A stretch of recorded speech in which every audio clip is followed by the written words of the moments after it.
Bonjour à tous et bienvenue sur Penseur Sauvage. Dans la dernière vidéo de cette série, on avait parlé de la domestication et on avait vu qu'il fallait être attentif à ne pas confondre la domestication, qui est un processus biologique, avec l'apprivoisement qui consiste à créer une relation avec un animal sauvage. On avait vu que dans le cas de la domestication, il y avait une adaptation biologique d'une espèce qui résultait d'une sélection artificielle, elle-même articulée autour de critères historicisés et relatifs aussi bien à l'état de nos sociétés à un moment de l'histoire, mais aussi aux spécificités des espèces concernées. Et donc pour comprendre correctement les articulations de l'histoire de la domestication, il faut forcément d'une part en saisir le phénomène global, ça on l'a fait au précédent épisode, mais aussi comprendre au moins en grande ligne comment s'est déroulée cette histoire pour chaque espèce ou groupe d'espèces, afin de voir plus clairement où on en est aujourd'hui. Pour ça, on va commencer par parler de ce qui est probablement le point de départ de l'histoire de la domestication, à savoir la domestication du chien. Alors c'est parti, on envoie l'intro.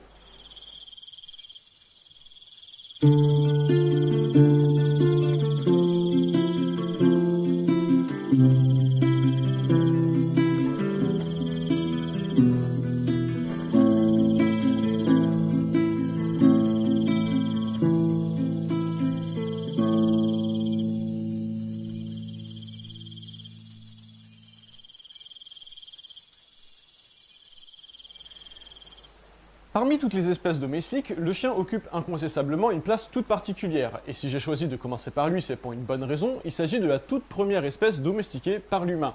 Et quand je dis toute première, je veux pas dire qu'on a domestiqué le chien quelques siècles avant d'autres espèces, mais bien que sa domestication est antérieure à tout autre de plusieurs millénaires.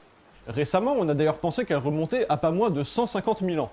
Évidemment, cette datation fait débat et on va en reparler, mais ça veut dire que concrètement, la domestication du chien est tellement ancienne qu'elle a pu jouer un rôle tout à fait majeur dans l'histoire de la civilisation humaine elle-même. C'est d'ailleurs ce que soutient Pat Chipman, dont on avait déjà parlé, qui pense que c'est cette domestication qui a permis à Homo sapiens de s'imposer face à ses concurrents humanoïdes. Aujourd'hui, beaucoup de gens sont au courant que le chien domestique descend du loup. Par contre, ce qu'on sait moins, c'est que cette découverte est en fait très récente. Alors bon, ça faisait un moment que c'était une hypothèse largement admise, c'est pour ça d'ailleurs que sa confirmation n'a pas vraiment créé de polémique. Mais Darwin lui-même n'en était pas encore convaincu au XIXe siècle, et plus récemment encore, Lorenz au XXe siècle. Tous deux pensaient encore que le chien domestique pouvait être issu d'un croisement hybride entre le loup et le chacal, ou avec d'autres espèces de canidés sauvages. C'est seulement vers la fin du XXe siècle, avec le développement de la génétique, qu'on a commencé à apporter des preuves concrètes du fait que le chien descendait bien exclusivement du loup et non pas d'un croisement de canidés, avec des preuves plus définitives aussi récentes que 2014. En bref, si l'hypothèse que le chien descendait du loup avait été considérée comme fiable plus ou moins dans le sillon des théories darwiniennes, les preuves formelles n'en ont été apportées que très récemment. Mais à présent, on est fixé là-dessus, le chien domestique descend du loup et uniquement du loup. Il n'y a pas eu de croisement avec quelque autre canidé que ce soit. En revanche, on est bien moins fixé sur l'ancienneté de cette domestication. Ce dont on est sûr, c'est qu'elle a connu un boom très net il y a environ 10 000 ans. On va voir pourquoi. Et certains éthologues, à mon avis beaucoup trop stricts sur le concept de domestication, considèrent que c'est seulement à partir de là qu'on peut parler de domestication du chien. Mais comme on l'avait vu dans la précédente vidéo, la domestication est un processus biologique, et selon pas mal de facteurs, il peut s'étaler sur de très longues périodes. Et si effectivement on observe une diversification rapide et marquée des variétés de chiens il y a 10 000 ans, ça suffit pas à mon sens pour dire que c'est seulement à ce moment-là qu'on peut parler de domestication, parce que le processus peut avoir démarré bien plus tôt et avoir seulement connu une accélération notable à ce moment-là. Et c'est là qu'on entre dans la zone floue. Pour dire à quel moment la domestication du chien a démarré, il faut déjà s'entendre sur ce qu'on appelle la domestication. Or, le processus de domestication est analogue à celui de l'évolution des espèces, à ça près que dans la domestication, les critères sélectifs sont artificiels. Et donc on se retrouve confronté au même problème qu'on avait vu avec la spéciation, la domestication est un processus émergent, il est donc impossible de dater précisément quand elle commence dans l'histoire. De la même manière que si j'empile un par un des grains de sable, il est impossible de dire à partir de combien de grains de sable exactement j'ai formé une dune. On peut dire qu'au départ il y a un seul grain de sable et donc il n'y a pas encore de dune, et puis qu'au bout d'un moment on a un amoncellement de grains de sable qui fait qu'on peut parler de dune. Mais entre les deux, il y a un processus d'amoncellement qui permet une transition de non-dune vers dune, et il est impossible de déterminer un point précis à partir duquel la dune existe. C'est ce qui fait que je suis pas d'accord avec les paléontologues et autres chercheurs qui disent que la domestication du chien remonte à 10 000 ans. Ça reviendrait à dire qu'une date à laquelle j'ai commencé à empiler beaucoup de grains de sable très vite constitue le moment où la dune apparaît, alors que tout indique que j'avais déjà commencé à empiler des grains de sable bien avant ça, même si ça pouvait être très lent et sur une très longue période. Donner une date précise à la domestication du chien est donc quasiment impossible. En revanche, on peut essayer de situer un peu quand et comment le processus a émergé, et c'est ce qu'on va essayer de faire.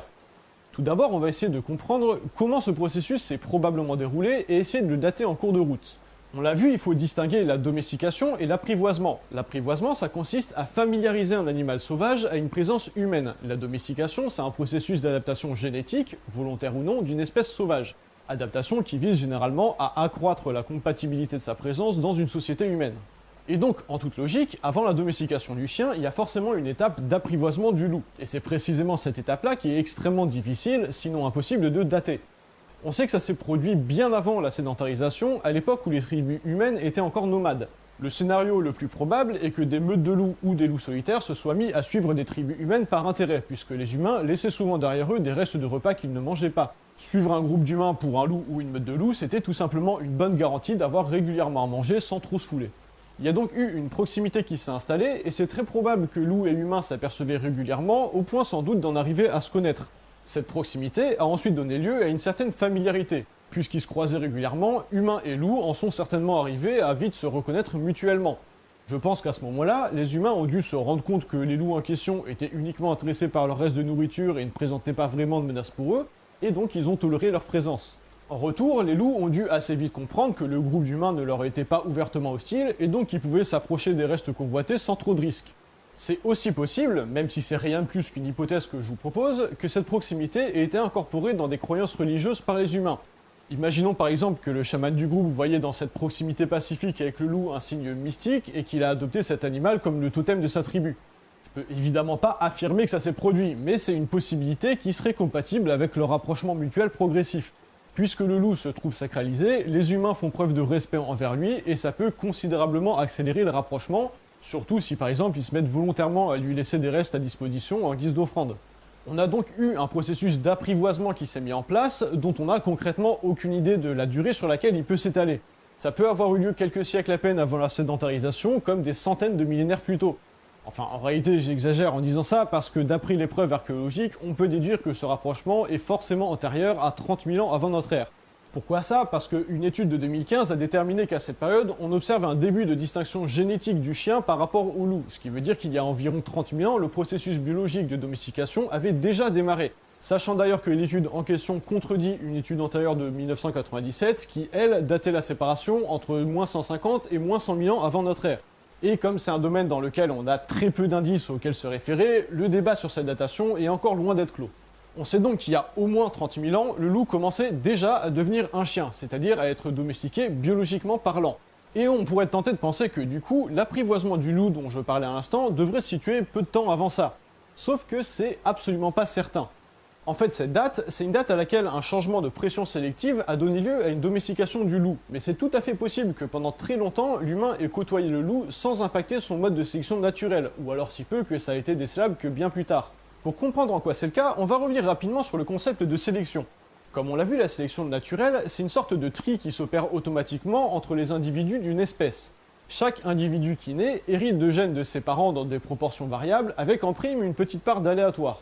Ça fait qu'on a régulièrement des traits plus ou moins prononcés, comme par exemple une plus ou moins grande taille ou une meilleure endurance, qui vont apparaître parmi les individus.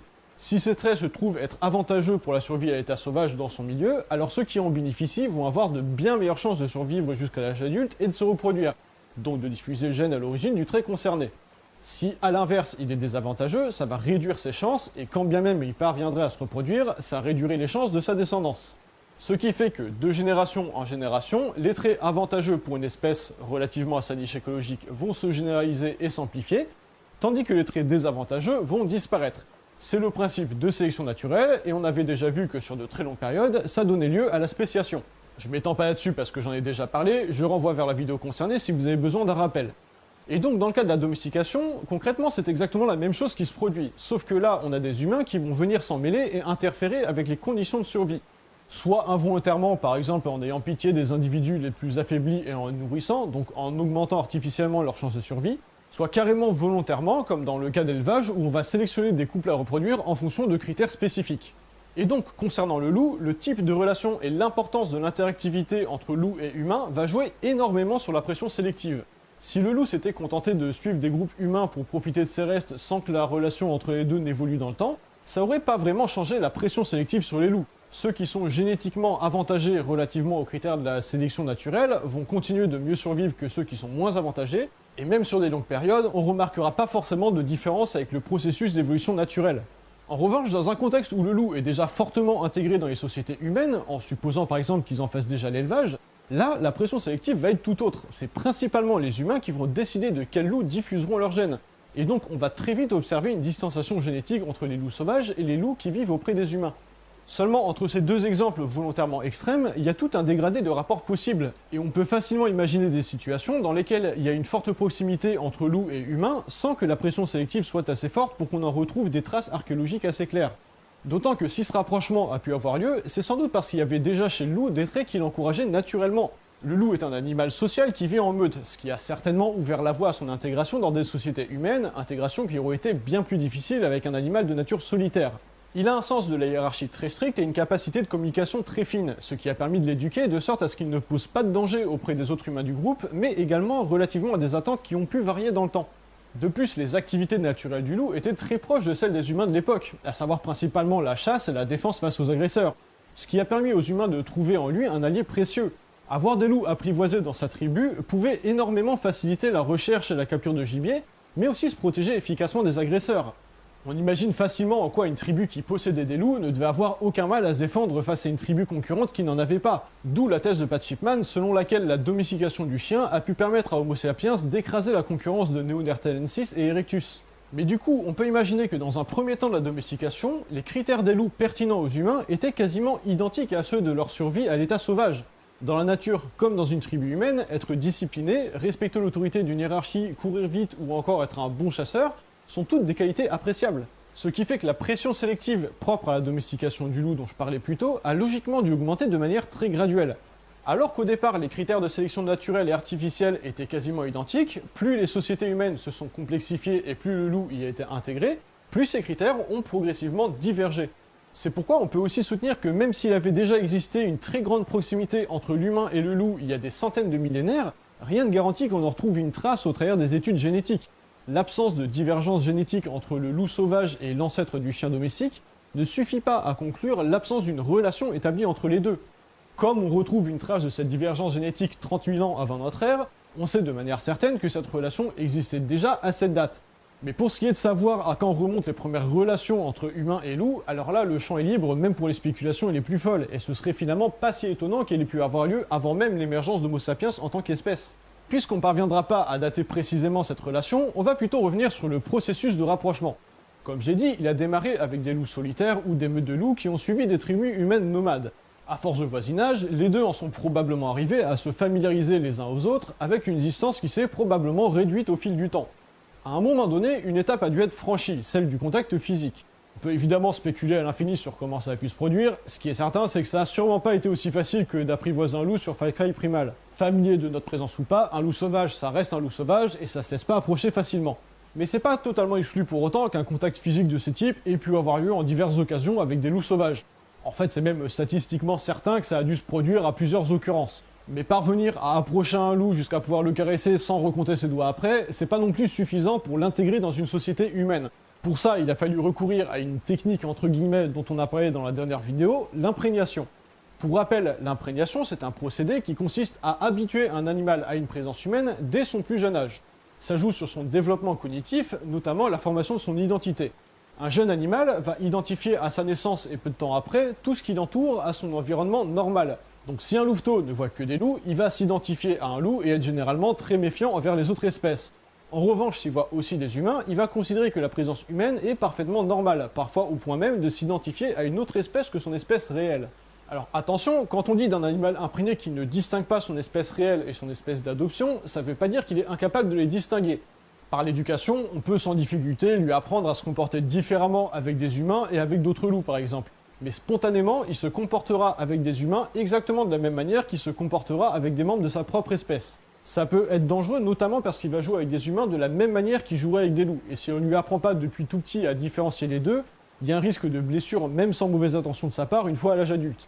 Mais ça peut aussi être avantageux, en particulier dans le cas du loup justement, puisque comme on l'a vu, il a naturellement une inclinaison à vivre en groupe et respecter une hiérarchie très stricte. Il suffit dès lors d'endosser le rôle d'alpha au sein de la société dont il fait partie, et naturellement, le loup imprégné respectera votre autorité.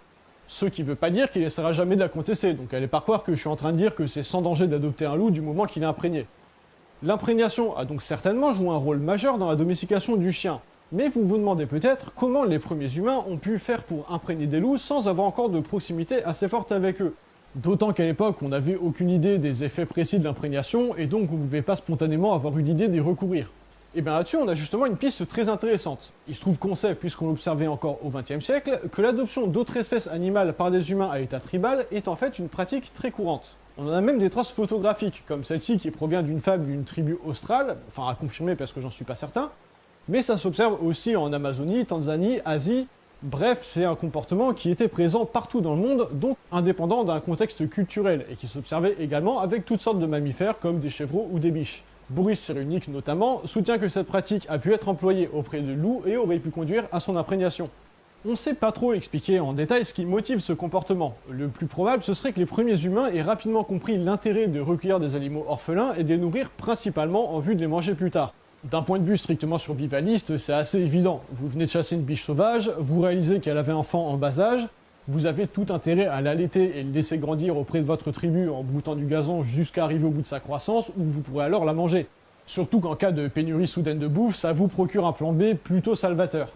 Mais du coup, est-ce qu'on peut penser qu'on soit mis aussi à allaiter des loups en vue de les manger plus tard? Eh ben, c'est une possibilité, même si j'ai rien qui permette d'affirmer que c'est bien le cas. Après tout, si nous, on est réfractaires aujourd'hui à l'idée de manger du chien, c'est avant tout culturel, et vous savez déjà qu'en Asie, cette interdiction ne fait pas toujours l'unanimité. Alors vous imaginez bien que pour des humains du néolithique en situation de survie à l'état sauvage, la question ne se posait sans doute pas vraiment, et même si le loup ne fait pas partie de notre répertoire de proies habituel, on sait que le loup pouvait être chassé ne serait-ce que pour sa fourrure, et on imagine difficilement que les humains préhistoriques se privaient d'en manger aussi la viande au passage quand ça arrivait.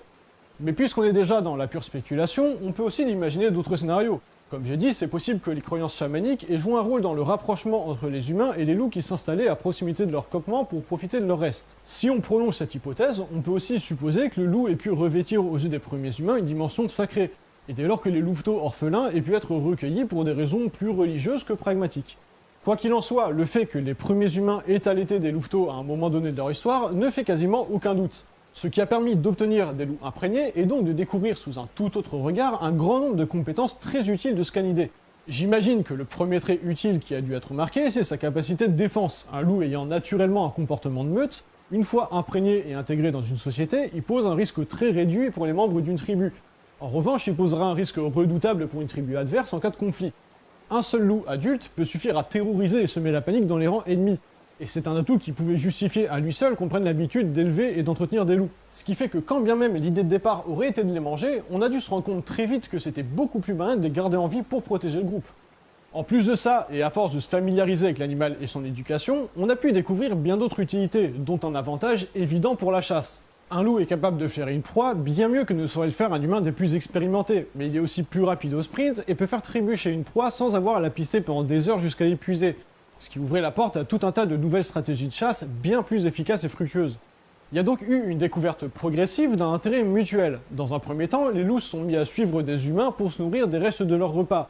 Puis on en est arrivé à imprégner des loups et on s'est sans doute rendu compte que ça représentait un grand avantage pour la sécurité du groupe, puis pour la chasse. Si bien que vivre avec des loups au sein de nos sociétés a dû finir par devenir complètement naturel. À ce stade, il faut garder en tête qu'on tourne nécessairement autour de la date de 30 000 ans dont je parlais précédemment, puisqu'avec une telle proximité, il y a forcément dû avoir un début de distinction génétique marqué. En effet, si vivre avec des loups devenait une habitude, c'est qu'on commençait, consciemment ou non, à en faire l'élevage. On peut supposer qu'un loup trop dominant et agressif, qui attaquait les membres du groupe par exemple, devait promptement être mis à mort. À l'inverse, un loup bien intégré et ou efficace pour chasser ou protéger le groupe, devait être choyé précieusement. Rien que ça suffit déjà amplement à avoir un impact assez fort sur la pression sélective du loup pour qu'il commence à se distinguer génétiquement de son cousin sauvage. Sans doute que peu après, on s'est mis à les élever de manière un peu plus stricte, puisqu'on peut facilement deviner une certaine hérédité des traits rien qu'en observant nos congénères humains. On a donc probablement commencé à choisir quel loup reproduire afin de conserver et sans le savoir reproduire les traits qui nous étaient les plus avantageux. Si bien qu'après un certain temps, la première race de chiens, et non plus de loups, a vu le jour. Le chien de l'Altaï, baptisé comme ça suite à la découverte d'un crâne de chien primitif vieux de 33 000 ans dans une grotte de l'Altaï au sud de la Sibérie. On peut donc affirmer qu'il y a 33 000 ans, le chien existait déjà, au moins de manière locale, c'est-à-dire que le processus biologique de la domestication du loup était déjà bien avancé. Et si c'est très difficile d'estimer à partir de là l'antériorité de la relation au loup, c'est parce que les processus d'évolution naturelle sont très lents, mais ceux de la sélection artificielle peuvent en revanche être très rapides. Dimitri Beliaïev, dont on avait déjà parlé, a démontré récemment qu'avec un processus de sélection particulièrement strict et efficace, il est possible d'obtenir un phénomène équivalent chez des renards en à peine 30 ans. Mais comme j'ai dit dans le cas du loup, les critères de sélection au départ très peu différés de leurs critères de survie à l'état sauvage, sans parler du fait que notre compréhension des processus d'hérédité était alors purement intuitive. La fourchette de temps nécessaire pour passer du loup au chien peut aller de quelques siècles à peine à quelques centaines de milliers d'années, et elle permet donc pas de dater plus précisément l'antériorité de notre relation au loup. Mais ce premier chien est loin d'être la fin de l'histoire de la domestication du loup, au contraire il en est que le point de départ. Pendant au moins 30 000 ans, le chien et l'humain vont donc vivre en société dans un intérêt mutuel. Le chien y gagne d'être entretenu et de ne pas risquer de mourir de faim, l'humain y gagne un allié redoutable pour sa défense et pour la chasse. Et ce partenariat très efficace va connaître un tournant majeur entre moins 12 000 et moins 10 000 ans avant notre ère. Au lieu de se déplacer en permanence d'un territoire qui arrive au bout de ses ressources et de risquer des conflits avec d'autres tribus en chemin, l'humain apprend à faire pousser sa nourriture et commence à maîtriser l'agriculture. Cette maîtrise nouvelle lui permet de produire bien plus de nourriture sur un territoire bien moins important, ce qui réduit considérablement les risques de pénurie. Mais comparativement à l'activité de chasseur-cueilleur, l'agriculture demande aussi énormément plus de travail et doit se penser sur du long terme, ce qui l'oblige donc à se sédentariser. A partir de là, énormément de choses vont changer. De nouveaux outils deviennent nécessaires, des corps de métier apparaissent. On n'est plus uniquement chasseur-cueilleur, mais aussi artisan, agriculteur et bientôt éleveur. Comme le fait de rester au même endroit et y concentrer les ressources attire aussi la convoitise, on dresse aussi des défenses et on forme des soldats. Bref, le processus de civilisation dont je parlais dans une vidéo précédente connaît une véritable explosion et conséquemment, les activités humaines se multiplient et se spécialisent. C'est probablement pour cette raison qu'on observe aussi à cette période une explosion de la variété de chiens, celle dont je disais que certains estiment, à tort à mon avis, qu'elle marque le début de la domestication du chien. En effet, c'est relativement à l'utilité qu'on trouve au chien qu'on va définir les critères de sélection de son élevage. Et puisque les activités se diversifient, on voit émerger des champs d'intérêt différents. Un chasseur aura besoin d'un chien qui sache bien pister un gibier et l'immobiliser, un éleveur aura besoin d'un chien capable de surveiller un troupeau, un agriculteur aura besoin d'un chien capable de protéger un domaine. Autant de sphères d'intérêt différents qui vont faire qu'au gré des activités, on va privilégier certains traits plutôt que d'autres et en arriver à produire une plus grande diversité de chiens. Alors attention, il est encore trop tôt pour parler de race, notre maîtrise de l'élevage n'est pas du tout assez avancée à ce stade. C'est plutôt que les chiens qui ont certains traits vont davantage intéresser certaines sphères d'activité, qui vont donc chercher à les reproduire et donc renforcer ces traits. Et on va donc émerger assez vaguement des types de chiens assez variés. Mais vu qu'on est encore loin des mégalopoles et que la proximité est très grande, les croisements non supervisés étaient sans doute aussi très fréquents entre les chiens de toutes sortes. Au fil de ce qui est à présent l'histoire humaine, les sociétés évoluent et se transforment, avec comme fil conducteur une division et une spécialisation croissante du travail qui accompagne en l'accentuant la diversification des traits spécifiques chez les chiens. Si bien qu'au XIIe siècle, on voit apparaître la première notion de race, non pas pour distinguer une race de chiens en particulier, mais pour distinguer des chiens dits de race des chiens communs, un peu comme si on distinguait aujourd'hui d'un côté les bâtards et de l'autre les chiens loffés.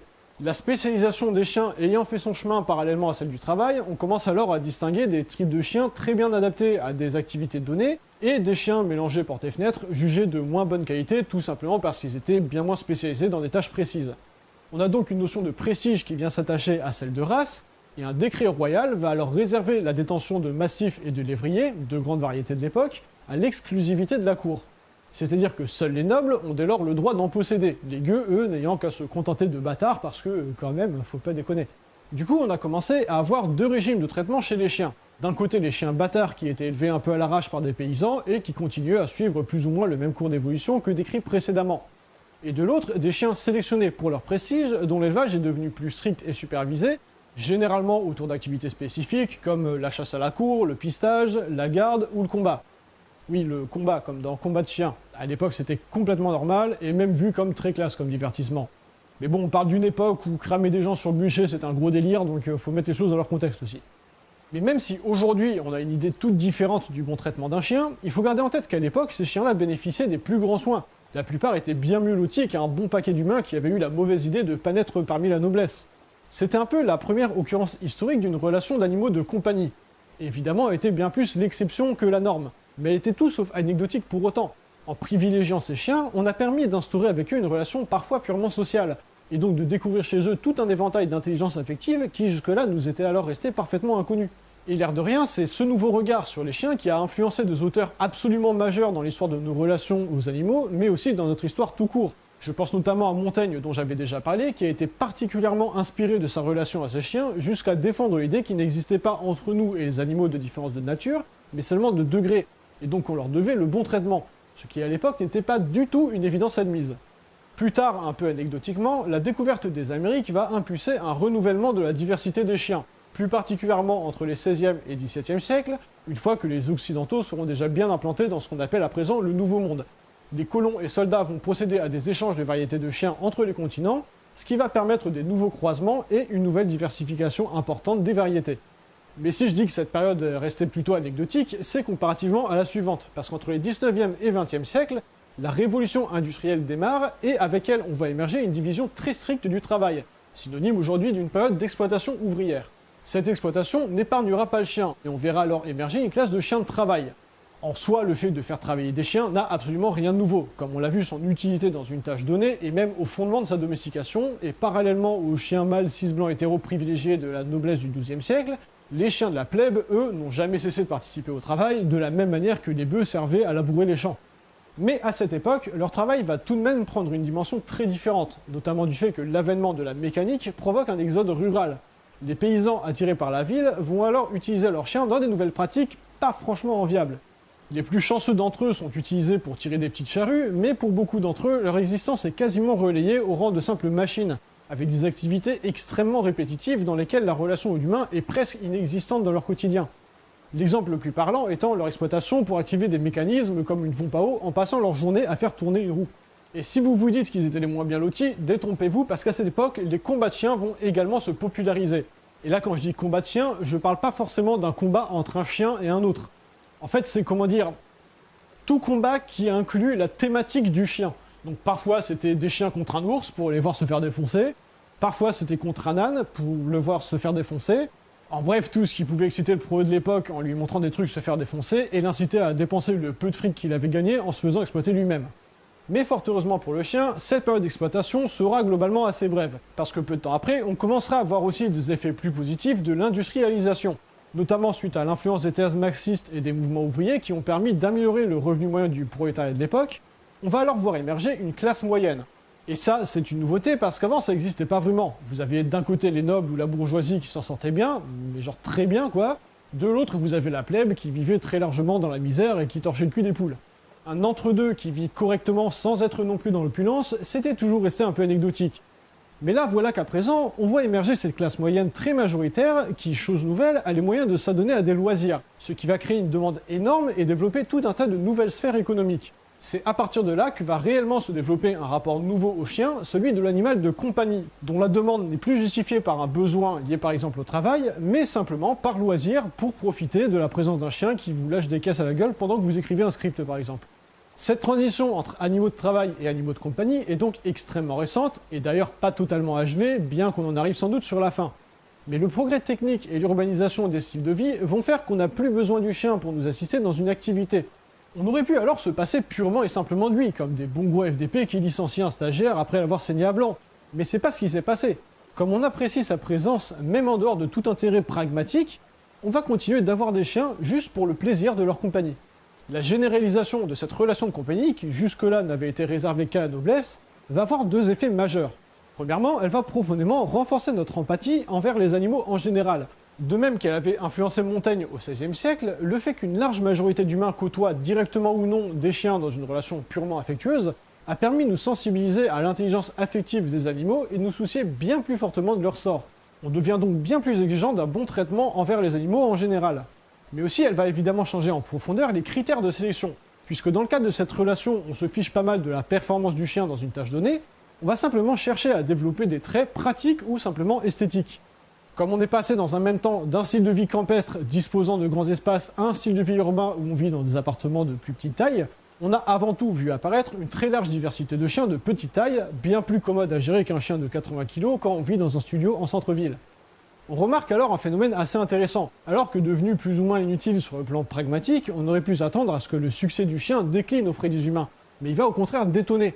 Jamais autant de gens n'avaient été intéressés par notre ami canidé.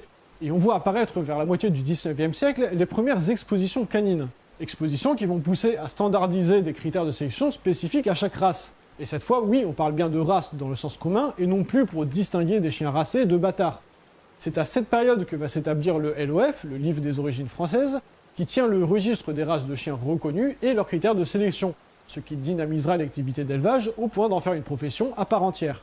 C'est donc à cette période qu'a émergé la grande diversité de races canines avec laquelle on est familier aujourd'hui. Et c'est important de garder à l'esprit à quel point non seulement cette diversité de races, mais aussi la relation de compagnie elle-même, sont tous deux des tournants extrêmement récents dans l'histoire de la domestication du chien.